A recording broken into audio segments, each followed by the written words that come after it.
Stuart Holbrook has spent his life in the world of collectors. As president of Therials, the world's leader in the auction of antique dolls and figurative art for over 30 years, he's managed the often personal and always wild world of collecting and collectors. His market expertise and knowledge of trends comes to life in The Curious Collector, where he shares his experience and experiences in real-life stories, alongside sage advice on how to build great collections within the happy life of a collector. Hello, everybody. It's Stuart Holbrook, and you are on The Curious Collector. I can't believe it. I don't even know what episode this is, but I think it's 17 or 18. And we're just having so much fun with this podcast, and I hope everybody has been enjoying it as we drop each week with new discussions and new commentary and new interviews and all sorts of exciting episodes planned in the future. I'm coming to you from... Where am I? I've been in so many cities. Portland, Oregon. That's right. This last week, I've run from Reno, Nevada, up into the Pacific Northwest, into Seattle, and been doing my table talk lectures, conversations with the doll clubs there. And it has been fantastic. The Reno ladies, wow, did they put out a spread. They had the Victorian tea ladies come in and do a full afternoon tea catered. And it was wonderful. They were enthusiastic, and really, they were hilarious. We had so much fun that day. And then I went up to the Pacific Northwest, and I had 3 different clubs in Sequim, Bremerton, and then the famous Seattle Doll and Toy Club that was Rosalie Wiles' original club, where it was so great to see so many friendly faces. You know, why do I do this? And I've said this before, it's as much for me. I love engaging with people, with so many of the auctions now being focused with internet bidders and online, and my auctioning to a camera. To see these people again that I've known for years is really fantastic, and it's filled me with so much energy you cannot imagine. So I love it, and I'm continuing on from here. The next episode, I'll be coming to you from California, but right now from Portland, Oregon, where we are having a very, very special day, an interview with an iconic figure in the world of dolls, Bill Greening.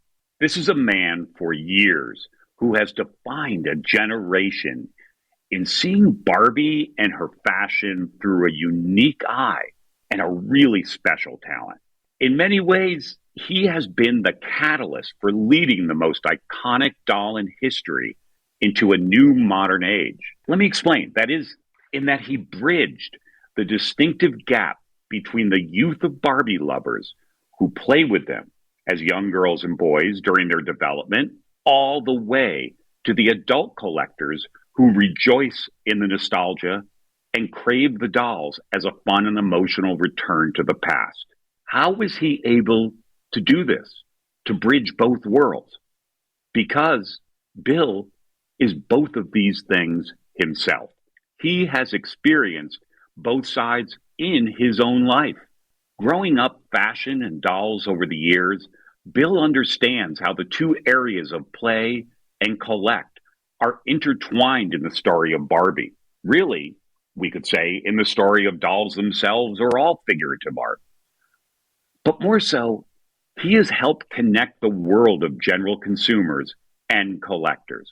He understands that both facets of Barbie's existence today are equally as important and what makes her so beloved.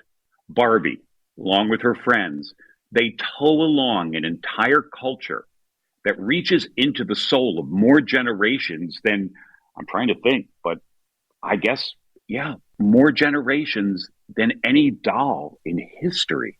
But perhaps Bill's greatest story is a man who lived his dream. From his early days as a young boy collecting Barbie to his education and drive towards fashion design, he still had one wish always, to design for Barbie. And he achieved that dream.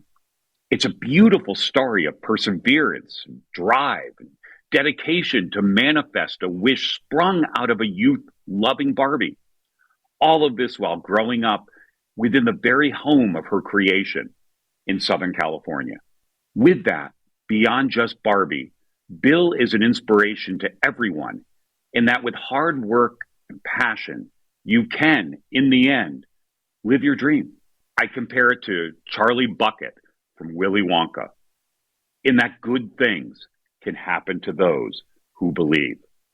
As such, it's an honor to welcome Bill Greening, who has spent over 25 years designing for Barbie, walking her down the runways of the world to new generations, while also never losing sight of the collectors who assure the validation and historical protection of this figurative art as an important societal documentation of who we are, who we were.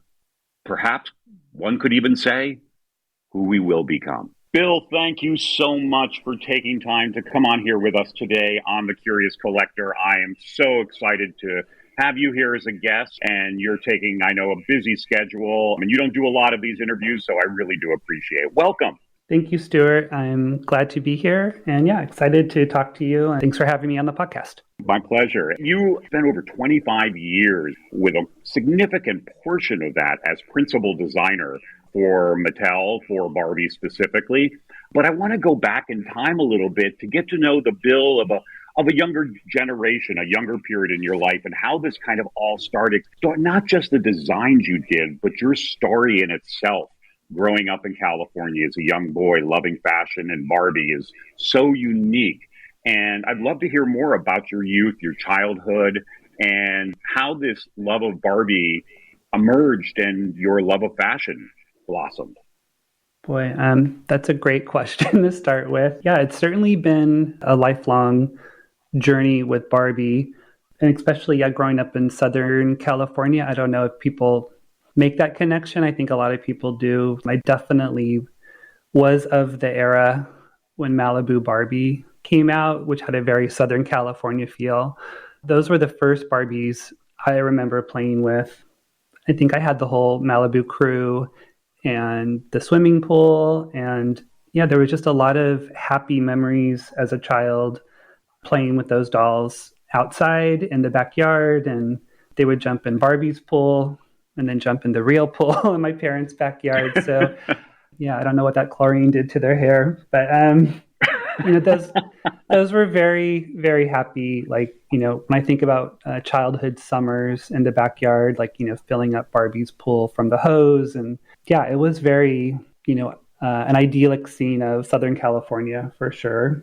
Yeah, California really defines Barbie in so many ways. I mean, it is the influence of Barbie over the years. I mean, it expanded from there, but originally it spoke California. But you were there too. I imagine other young girls and boys around the country living in the Midwest or something, that was like a dream of California. It came through Barbie.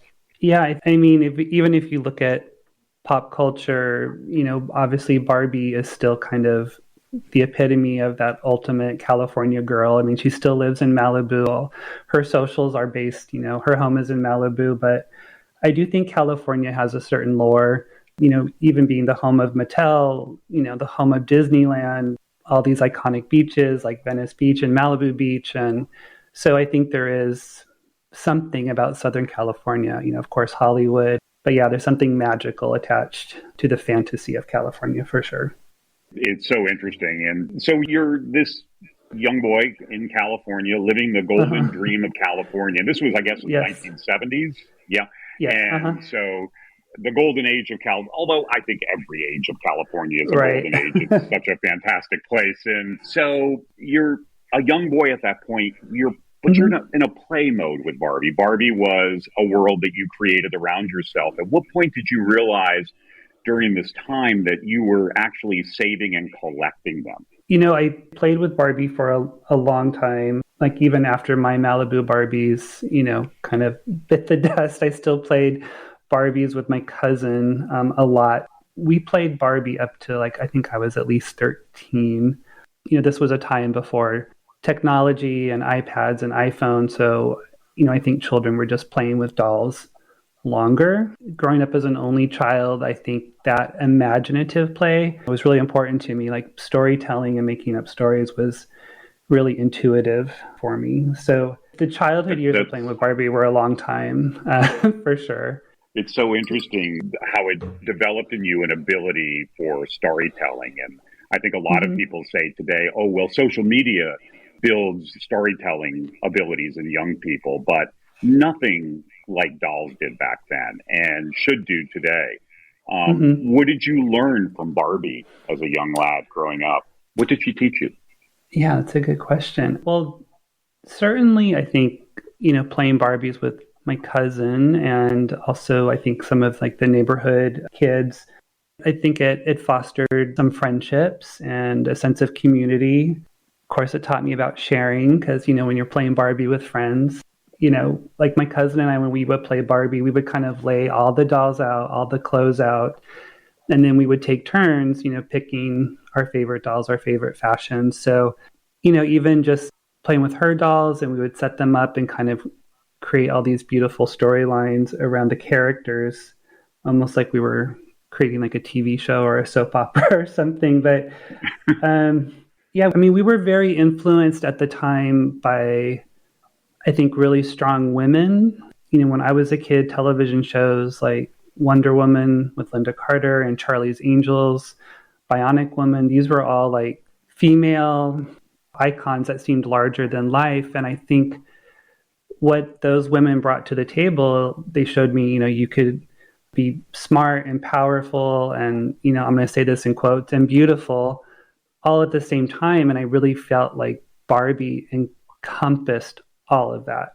Like, she was very glamorous, but the storylines we created with Barbie were full of adventure. She was solving mysteries. So our Barbies were also very smart and clever and athletic, as well as being able to dress for the beach and disco on top of all that. So, I just think Barbie kind of showed us that there was endless possibilities as children. The 70s really was a moment, you're right, and a turning point, I guess, where women's empowerment was beginning to develop and a change in society. And Barbie mirrored that. And I guess what you're saying as a youth, it helped you to find that in yourself of respect for women. And so, I mean, look at the lessons Barbie has taught so many generations over the years. It's an incredible story. Yeah, I mean, it was very fond memories playing with Barbie. I think I'm trying to remember when I was ready to start collecting Barbie. I think I was around the age of 16 and pretty close to when I think the first Happy Holiday Barbie had come out. And there was a doll museum not too far away from where I grew up in the city of Orange. It was located in Buena Park at a place called Hobby City. And they had the White House Museum? The White House, yeah. Yes, replica of the White. So there was a big Barbie wall in that museum, and I was just transfixed. Like every time, we went to Hobby City, because they had various, different shops with teddy bears and trains and all, whatever hobby you could imagine, they were kind of geared to the hobbyist. And yeah, this doll museum was kind of my first stop. And at that museum, they had books on collecting Barbie, the Collector's Encyclopedia Barbie, and they had information on local doll shows and Barbie shows. So that really kind of put me into the direction of collecting Barbie. It's so interesting how museums, I guess in a way online, you have people exposing the idea of collecting to new generations, and that's how they tend to have their first encounters. But back then, museums were so important. It showed you a different perspective. I remember that museum. I never went there when it was open, but we actually sold parts of it over the years after they had closed. And I know it was quite a fixture in Southern California. That's such a great story that it inspired this transition in you to become a collector of Barbie. And I guess you were 16. But I'm curious at that point, I'm thinking of the chicken or the egg. Which came first? Was it Barbie or was it the fashion of Barbie for you? I'm going to say it was probably Barbie first, just because I had such, great childhood memories of Barbie. I think the thing with the museum that probably opened my eyes was they had such a large display of vintage Barbie from the 60s on display. And it kind of, at that time, when people were collecting Barbie, at least the Barbies people thought were valuable, it kind of started with the number one, and it probably at that time tapered off into this early superstar era. That was kind of what I felt most of the collectors were collecting. And that was what was mostly on display. So I think I also was starting to kind of, as a teenager, really getting into like the idea of vintage fashion. I was really interested in the 1960s, especially kind of mod era fashion. And I thought Barbie was such a great way to kind of encapsulate that, because Barbie is like a little mini time capsule of pop culture and fashion. So I think that's where my love of vintage Barbie started. And when I really started to dive in, I really started falling in love with the aesthetic of vintage Barbie, like the art that was on the boxes, on the doll cases. It felt so different than anything that was currently on the market. Yeah, I just love the look of vintage Barbie so much. And so I think for me, it probably started with Barbie. And then I think just looking into fashion and pop culture, Barbie kind of led the path into looking into those things even deeper. Yeah, you were growing up during it was sort of the out period of mod, but it was definitely very much still prevalent around the world. That whole, starting with the Carnaby Street look of London and extending into American mod looks of the 1970s that you would see on TV. Like you mentioned Charlie's Angels, and which is kind of the end period of that. And Barbie really was a time capsule of that, and it was a great fashion period. So what you're saying basically, it was an intersection of the two at the same time. Your love of Barbie was there, and then you developed a love of fashion, and you realize, oh, wow, this all comes together. Right. It's like when I was playing with Barbie, it was certainly in that era of disco and glamour. And that's what made Barbie so appealing, is that she was so reflective of the world around me and everything I saw on television. All the Malibu Barbies looked like teenagers in my neighborhood. Like that was really the look, tan skin, copper tone tan skin, very bleached hair from the sun. Like Barbie was really mimicking what I saw in my neighborhood or I saw on television. And then when I started to collect Barbie, I think I was interested in the Barbie from the generation before me. That's where I really kind of got into, the 60s and the style of that era.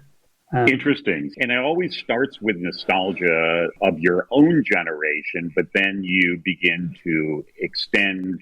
I always say collectors extend backwards, and they go to the earlier periods. And you did that too at such a young age. It's amazing. Most people don't start having nostalgia for their childhood items until their 50s. You had like a 3-year break and you started again at 16 or 17 and like, oh, nostalgia for my youth. And you were still young. You then embarked on your college days. And I know you went to, I believe, Fullerton College and then Cal State Long Beach, and specifically studying fashion design, I assume, correct?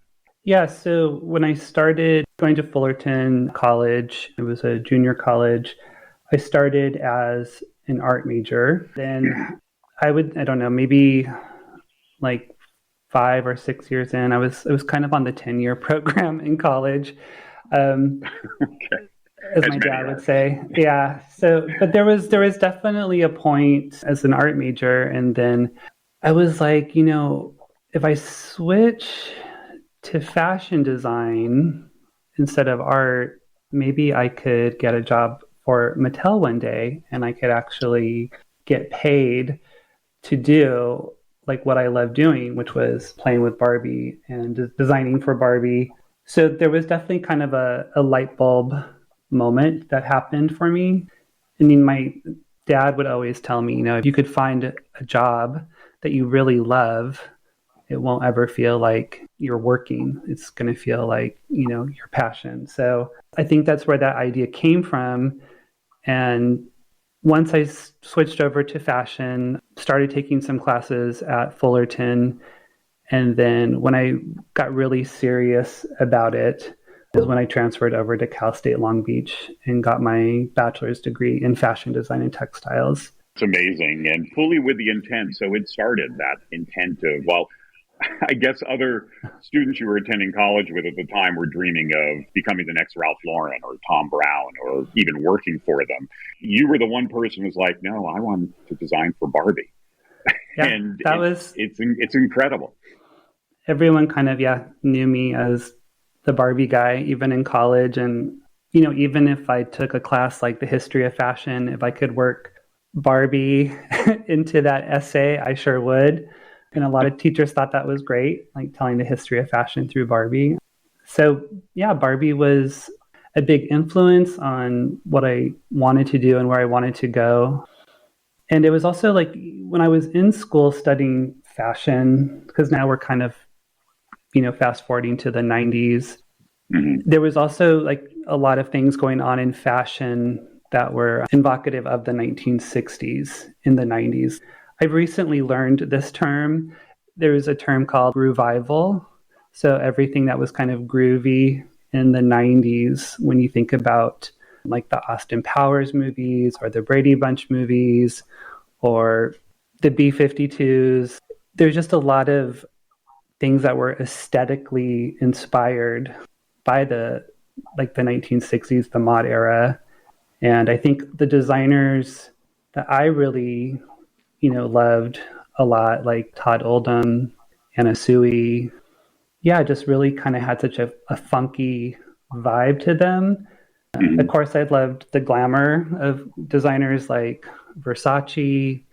I grew up watching all the variety shows of the 70s that were, heavily influenced by Bob Mackie. So it was kind of like taking all of that and smushing it all together. It was really a fun time to be studying fashion. It was the era of the supermodel, with Linda Evangelista and Naomi Campbell and Christy Turlington. So it was a really peak moment in fashion, and to kind of be studying it and to be inspired and to think, how can I take that inspiration and hopefully propel myself into getting a job at Mattel? So, it was a wild time all over the world in fashion. I mean, I think about like Antwerp in Europe in the late 80s and all the incredible designers that came out of that college at the time that totally reshaped the idea of fashion into the 90s, like Ann Diemelmuster and Martine Margiela. You're right, that early 90s period, early to mid 90s, was one of the most amazing times in fashion design, and you were right there, except you were dreaming of doll fashion. And so, like, in college, were you actually creating small miniature outfits for Barbie at the time for projects or anything like that? I did on the side as a hobby for myself, but I would say a lot of the fashions I designed in college were very Barbie influenced. So some people, we had to do different design assignments and we would have a student fashion show end of the year. A lot of people said, oh, that looks like something Barbie would wear.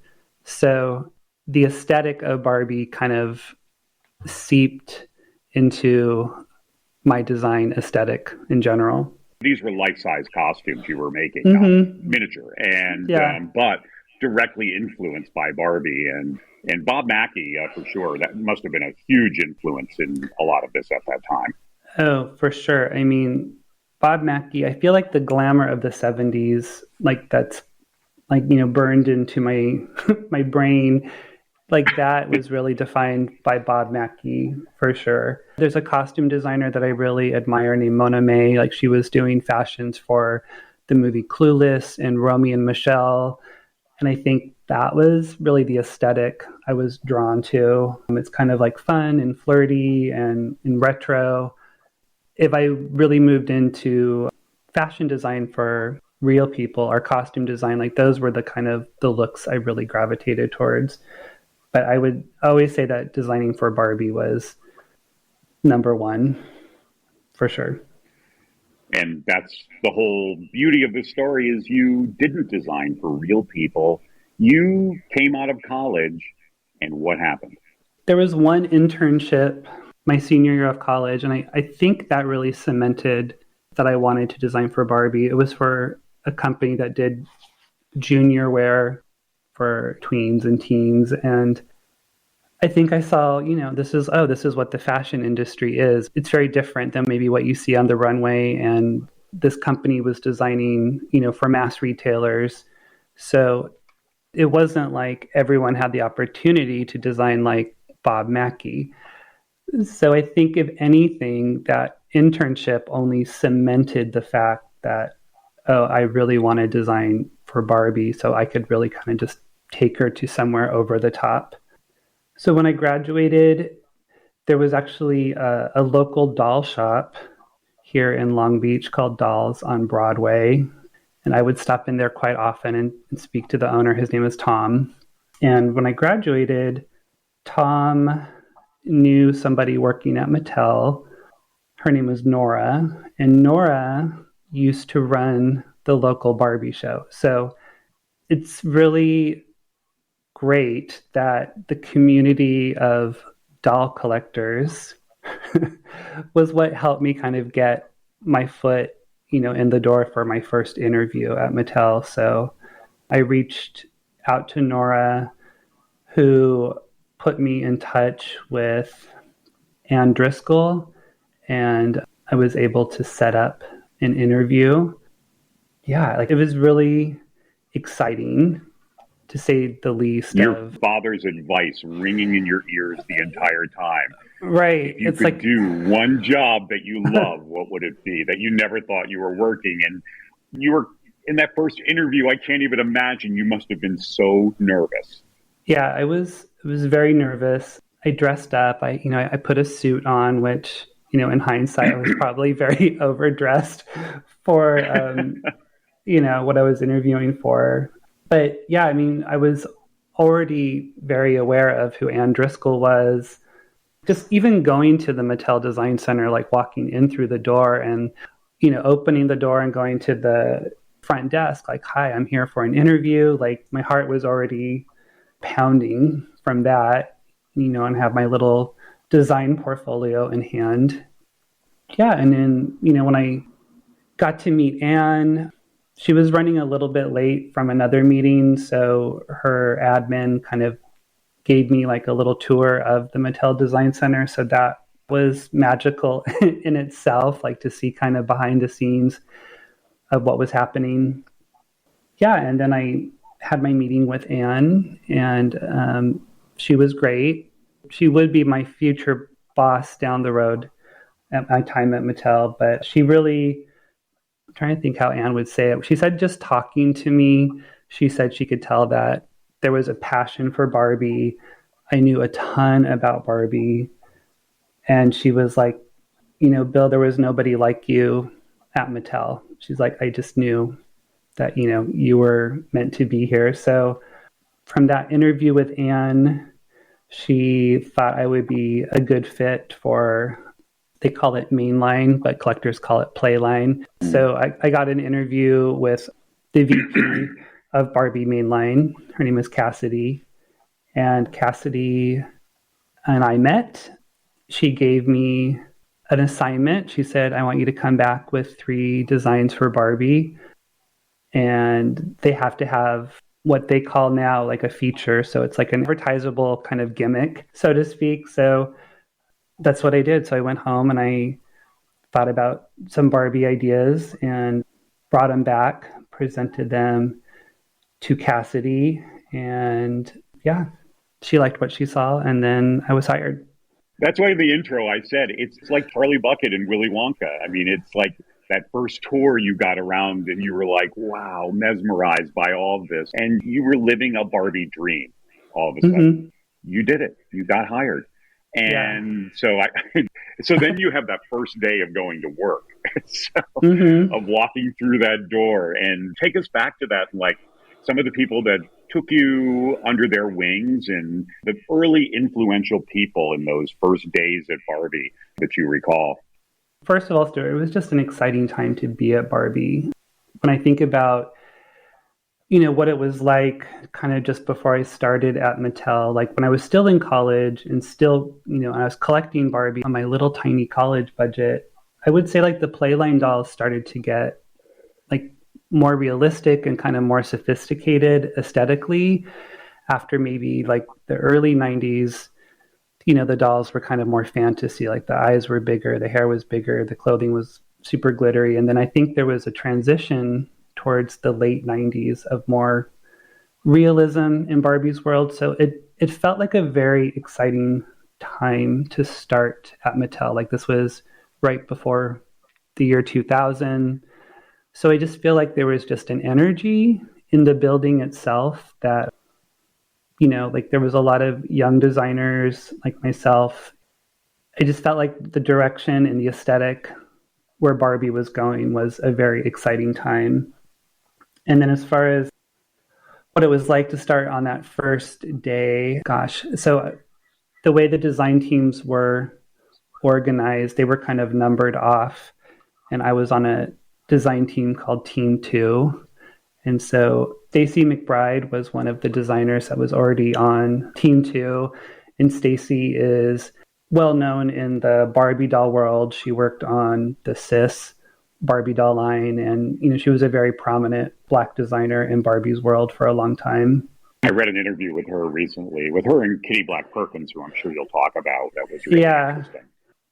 And I think on our design team we had a total of there was I think four designers.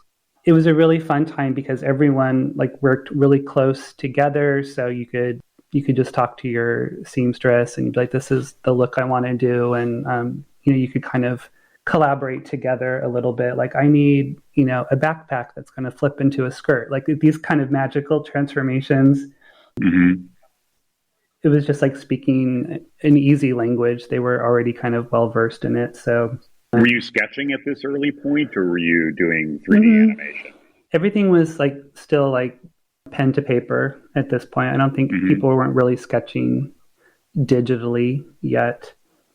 I don't know. I'm just trying to remember everything. It was hard not to be awestruck. There was people like you mentioned earlier, Kitty Black Perkins was in the building, and I think she was doing both Playline and Collector at the time, but she was working on, I believe, the Brandy doll line when I came in.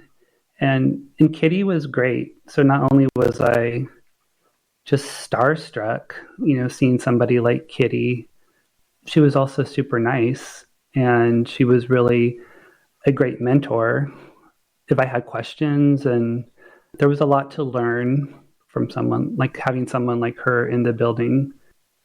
And even Anne, who did my original interview, she was, to me, also a design legend. She was at a more managerial role when I came in. But yeah, it was just wild to be like, oh my gosh, I'm in the same building with these people. And so you grew up admiring, like Kitty Black Perkins you mentioned, who, for anyone who's not familiar with history of Barbie and the design world behind it, Kitty Black Perkins is truly a legend.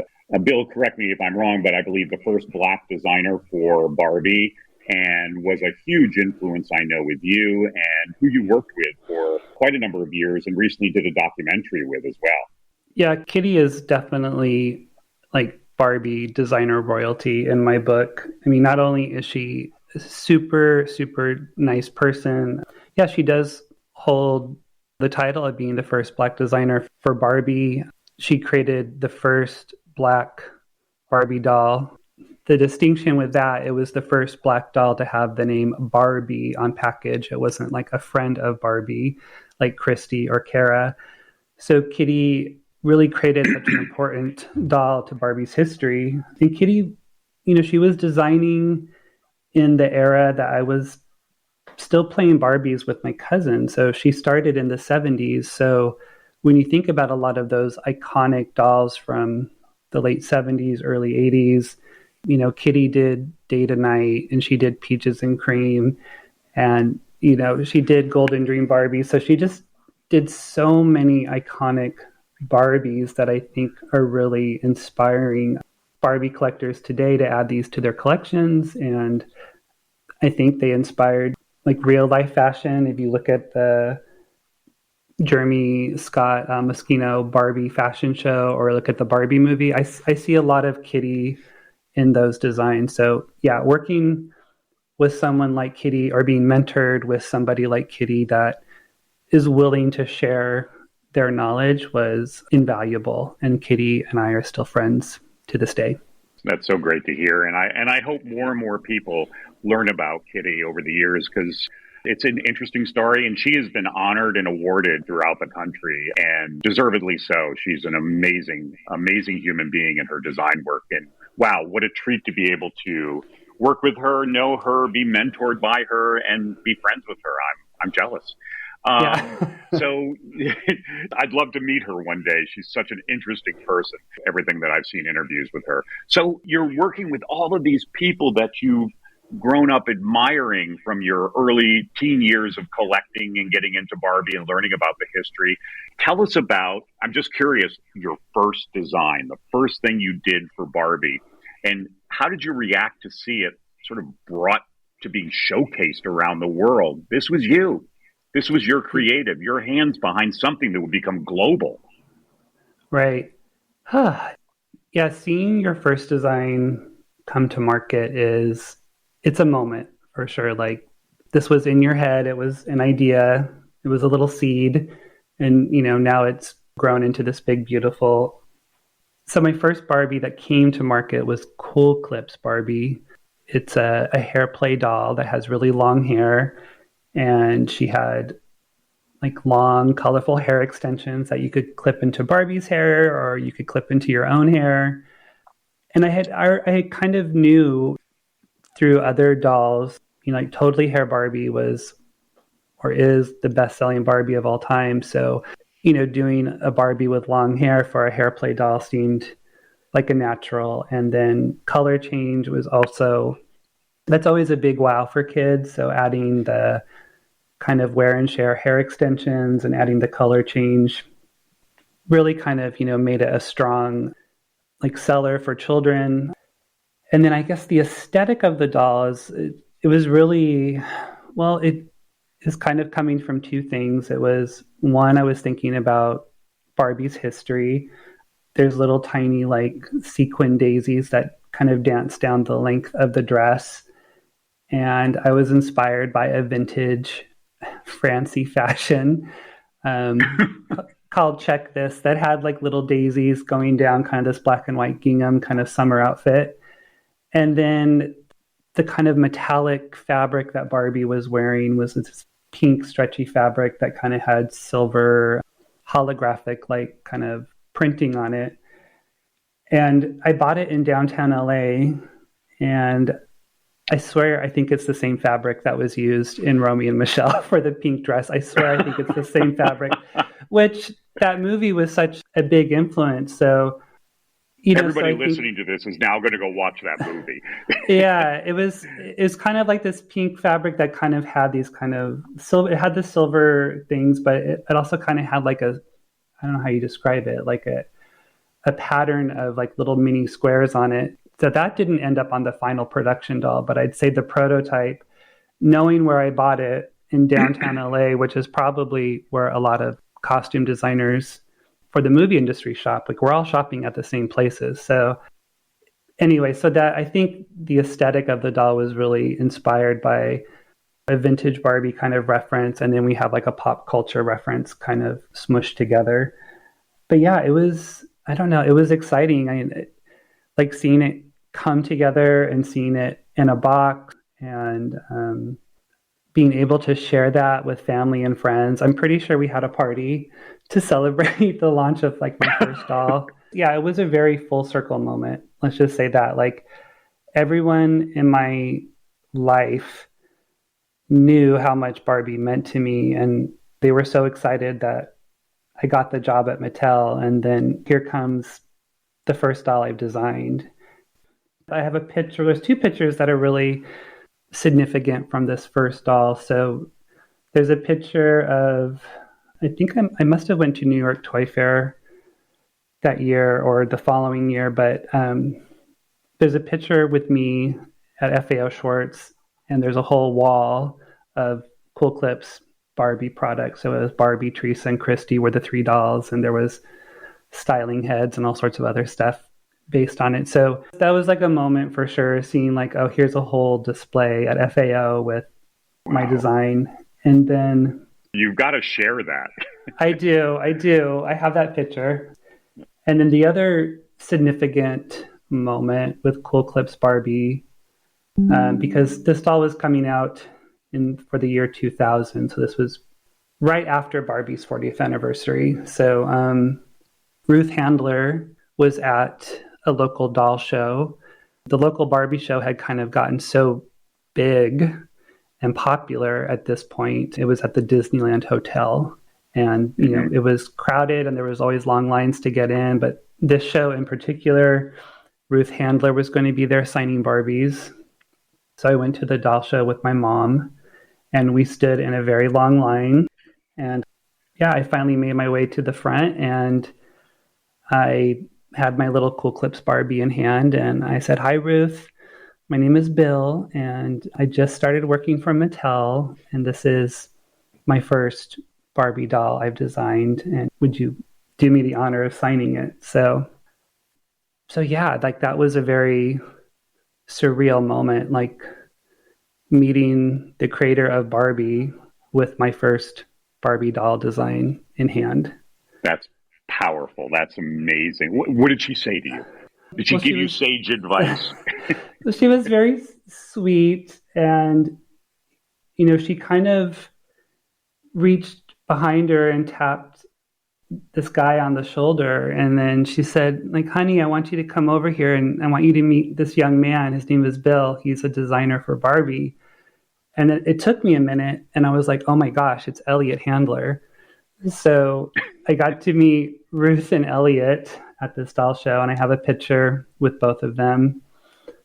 But yeah, I mean, I felt so lucky to be meeting the Handlers who kind of, you know, they put all this in motion and here I am with my first Barbie in hand and kind of like getting an approval from them. Like it really meant something. So they were very kind and very gracious and they, you know, probably spent a little extra time with me than the other people in line.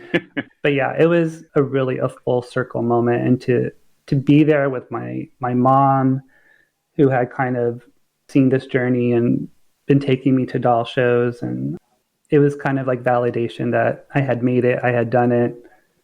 Yeah, not only with my mom, but there's Barbie's mom too. So wow. Yeah, it was a really exciting day to say the least. That's amazing. Yeah, your mom and Barbie's mom all together meeting.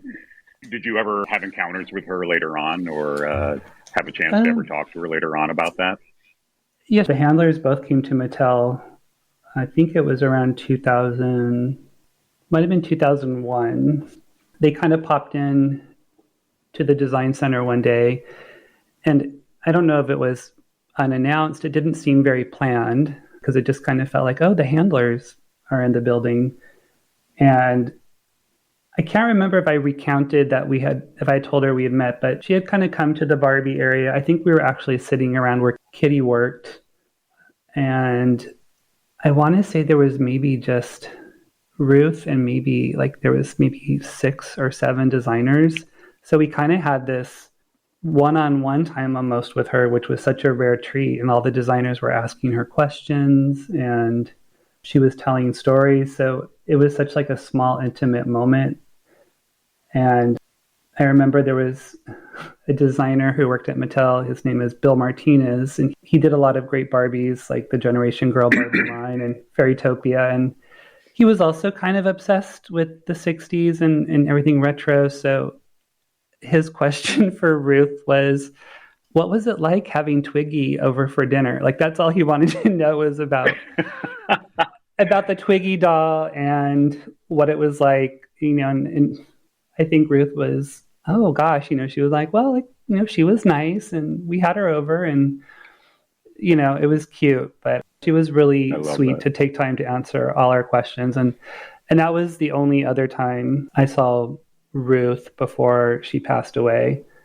So very grateful that I had opportunity to meet her and documentation. I got a photo with them and yeah, it was a great moment to say the least. Incredible for sure. And I think that's one of the amazing stories about you is that you've had your place with Barbie in 2 different worlds, you know, the early years, the nostalgia years, we call them now, and the modern era. And you've experienced the bridge of all this time coming together with Barbie, and it's fantastic. Bill, we are going to end part one here. This has been an unbelievable conversation, and we are going to come back with part two next week and talk about your rise into becoming principal designer with Mattel and Barbie, and your thoughts on being a collector as well, in a current age collector, and other fun topics that we can come up with. So I want to thank you for being here for part one. And folks, come back to The Curious Collector next week for part two with Bill Greening as we continue talking with this iconic figure in the world of design and Barbie. Bill, we'll see you next week. Okay, see you next week. Thanks, Stuart. Thank you.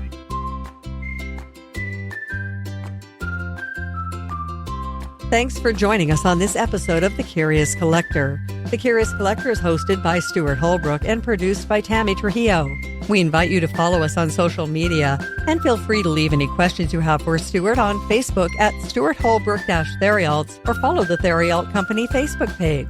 And you can stay up to date with the latest auctions and events at Theriaults.com. We'll talk to you on the next episode of The Curious Collector.